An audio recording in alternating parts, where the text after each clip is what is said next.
একদিন হজরত মরিয়ম আলাইহিসসালাম তার পুত্র হজরত ঈসা আলাইহিসসালামকে ডেকে বললেন, বাবা, আমার কিছু ফল খেতে ইচ্ছে করছে, তুমি যাও আমার জন্য কিছু ফল নিয়ে আসো। সেই সময় হজরত ঈসা আলাইহিসসালাম এবং তার মা হজরত মরিয়ম আলাইহিসসালাম মরুভূমির মাঝে একটি নির্জন কুটিরে একাকী বসবাস করতেন, তাদের আশেপাশে কোনো ঘরবাড়ি ছিল না। মায়ের আদেশে হজরত ঈসা আলাইহিসসালাম ফল আনতে বেরিয়ে গেলেন। এদিকে হজরত মরিয়ম আলাইহিসসালাম কুটিরের সামনে দাঁড়িয়ে থেকে পুত্রের ফিরে আসার অপেক্ষা করতে লাগলেন। ঠিক এমন সময় মালাকুল মাউত অর্থাৎ মৃত্যুর ফেরেশতা হজরত আজরাইল আলাইহিসসালাম তার সামনে এসে উপস্থিত হলেন। হজরত মরিয়ম আলাইহিসসালাম হজরত আজরাইল আলাইহিসসালামকে দেখে অত্যন্ত ভীত সন্ত্রস্ত হয়ে পড়লেন। আতঙ্কিত কণ্ঠে তিনি জিজ্ঞাসা করলেন, আপনি কে, কি উদ্দেশ্যে এখানে এসেছেন? তখন ফেরেশতা হজরত আজরাইল আলাইহিসসালাম বললেন, আমি মৃত্যুর ফেরেশতা আজরাইল, আল্লাহর নির্দেশে আমি আপনার প্রাণ গ্রহণ করতে এসেছি। দুনিয়াতে আপনার সময় শেষ হয়েছে, এখন আপনাকে পরপারে যাত্রার জন্য প্রস্তুতি নিতে হবে। আজরাইল আলাইহিসসালামের কথা শুনে হজরত মরিয়ম আলাইহিসসালাম বিমর্ষ হয়ে পড়লেন। অতঃপর শান্ত স্বরে বললেন, হে মালাকুল মাউত, আমাকে কিছু সময়ের জন্য অবকাশ দিন, আমি আমার প্রাণের চেয়েও প্রিয় পুত্রকে কিছু ফল আনতে বাগানে পাঠিয়েছি, অল্প সময়ের মধ্যেই সে ফিরে আসবে। দুনিয়া থেকে বিদায় নেওয়ার আগে আমি একবার তার সঙ্গে দেখা করতে চাই। বিদায়ের মুহূর্তে তাকে ২-৪টি উপদেশ দিতে চাই, যেন সে আমার কথাগুলো হৃদয়ে ধারণ করতে পারে।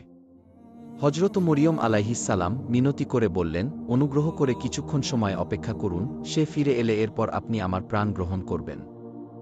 দুনিয়া থেকে চির বিদায় গ্রহণের পূর্বে তার সাথে একটি বার দেখা করে যেতে চাই এবং বিদায়ের প্রাক্কালে তাকে ২-৪টি উপদেশ বাণী শুনিয়ে দেওয়ার ইচ্ছে রাখি। অতএব সে ফিরে আসুক, এরপরই আপনি না হয় আমার জান কবজ করবেন। তখন মালাকুল মাউত আজরাইল ফেরেশতা বললেন, হে ঈসার জননী, আমার এই কাজে এক মুহূর্ত বিলম্ব করার ক্ষমতা নেই। আল্লাহ রব্বুল আলামিন প্রত্যেকটি প্রাণীর মৃত্যুর জন্য নির্ধারিত সময়ে নির্দিষ্ট করে দিয়েছেন এবং সেই সময়ের মাঝেই তাকে মৃত্যুবরণ করতে হবে। অতএব একটু সময় এগিয়ে দেওয়া বা একটু সময় পিছিয়ে দেওয়া কোনোটাই আমার ক্ষমতার আওতাধীন নয়।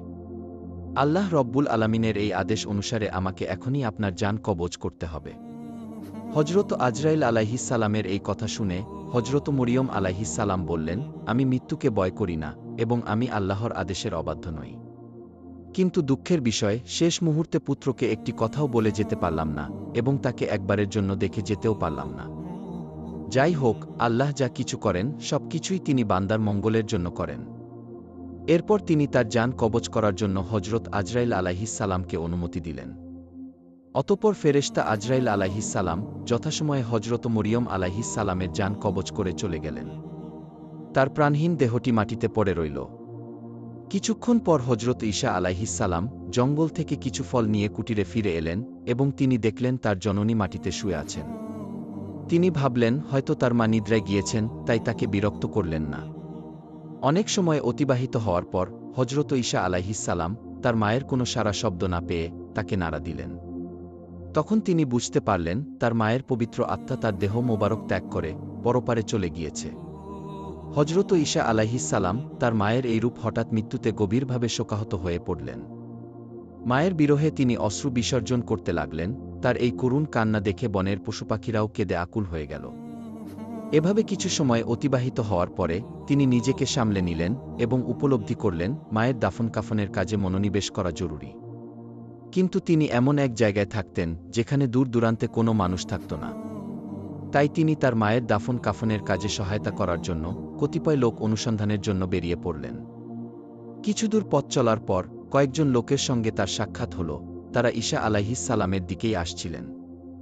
তিনি তাদের কাছে তার মায়ের মৃত্যুর সংবাদ জানালেন এবং অনুরোধ করলেন, আমার মায়ের দাফন কাফনের কাজে আমাকে একটু সাহায্য করুন।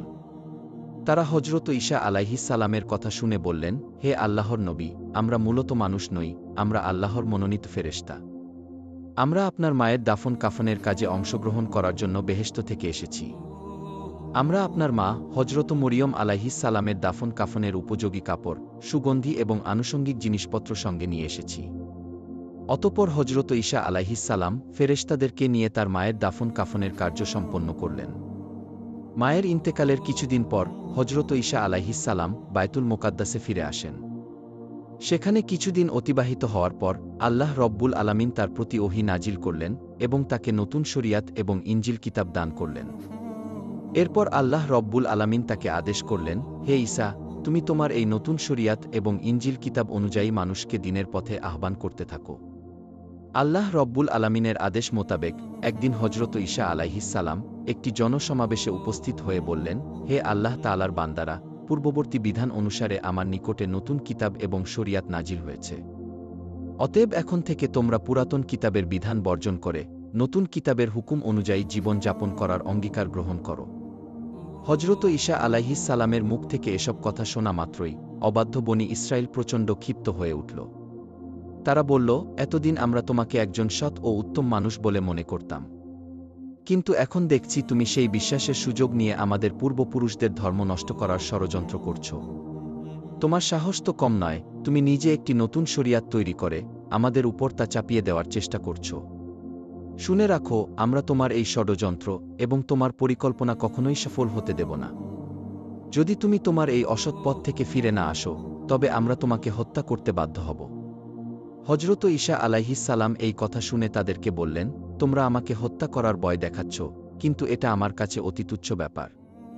জেনে রেখো, আমি আল্লাহ তাআলার একজন মনোনীত নবী।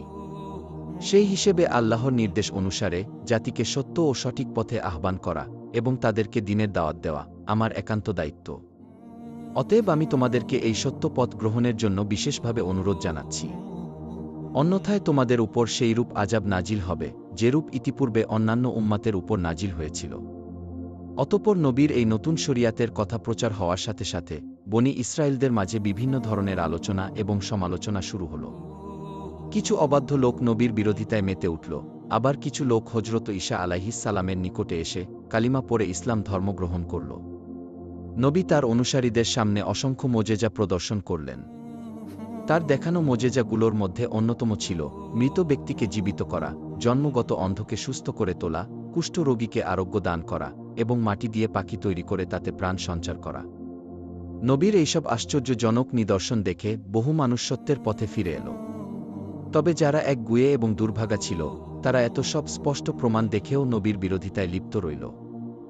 যখন নবীর বিরোধী বনী ইসরাইল হজরত ঈসা আলাইহিস সালামকে হত্যার ষড়যন্ত্র করতে লাগল, তখন তার অনুসারী মুসলিমগণ তাদের সতর্ক করে বললেন, তোমরা ইতিপূর্বে হজরত জাকারিয়া এবং হজরত ইয়াহিয়া আলাইহিস সালামকে হত্যা করেছ, আর এখন তোমরা হজরত ঈসা আলাইহিস সালামকে হত্যা করতে চাইছ। এটা জাতির জন্য একটি ভয়ানক এবং বিপজ্জনক তৎপরতা। তোমরা এই তৎপরতা ও ষড়যন্ত্র থেকে ফিরে আসো। হজরত ঈসা আলাইহিস সালাম অবশ্যই আল্লাহর একজন খাস নবী। তিনি তোমাদের সামনে যে সকল মোজেজা প্রদর্শন করেছেন সেগুলো তার নবী হওয়ার প্রমাণের জন্য যথেষ্ট। অপর একদিন হজরত ঈসা আলাইহিস সালাম একটি জনসমাবেশে উপস্থিত হয়ে বললেন, হে আল্লাহর বান্দারা, আল্লাহ তাআলা হজরত মুসা আলাইহিস সালামকে শনিবার দিন ইবাদাতের জন্য নির্দিষ্ট করে দিয়েছিলেন, আর তিনি আমাকে দিয়েছেন রবিবারের দিন। অতএব রবিবারের দিন তোমরা সকল কাজকর্ম ও ব্যবসা বাণিজ্য পরিত্যাগ করে একমাত্র আল্লাহ রব্বুল আলামিনের ইবাদত করবে। এই দিনে তোমরা আল্লাহ তাআলার কিতাব তিলাওয়াত করবে, মানুষকে সৎ কাজের আদেশ দেবে এবং মন্দ কাজ থেকে ফিরিয়ে রাখবে। কোনরূপ পার্থিব কাজে মনোনিবেশ করা যাবে না।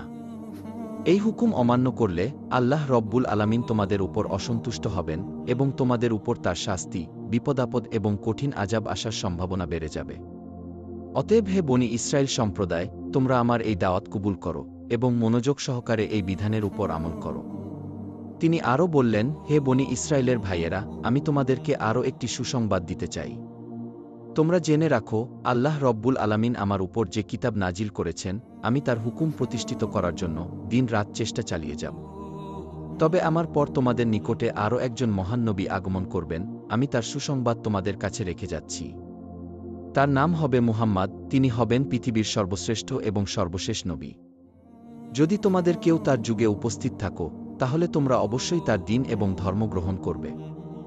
যে ব্যক্তি তার আনুগত্য করবে সে হবে সর্বাপেক্ষা সম্মানিত ব্যক্তি। তার উপর এক মহান কিতাব অবতীর্ণ করা হবে, যার নাম হবে আল কুরআন। যে ব্যক্তি সেই কুরআন পাঠ করবে এবং তদ অনুযায়ী আমল করবে, সে অসংখ্য সওয়াব ও মর্যাদার অধিকারী হবে। তোমরা সেই নবীর প্রতি হৃদয়ের গভীর থেকে দরুদ ও সালাম পাঠ করবে, কেননা তিনি এমন একজন নবী যার প্রতি স্বয়ং আল্লাহ তাআলা এবং ফেরেশতারাও দুরূদ পাঠ করেন। সেই নবীকে আল্লাহ রব্বুল আলামিন তার হাবিব বা দোস্ত বলে আখ্যায়িত করেছেন। আল্লাহ রব্বুল আলামিন যদি তাকে সৃষ্টি না করতেন তাহলে আসমান ও জমিন কিছুই সৃষ্টি করতেন না। অতএব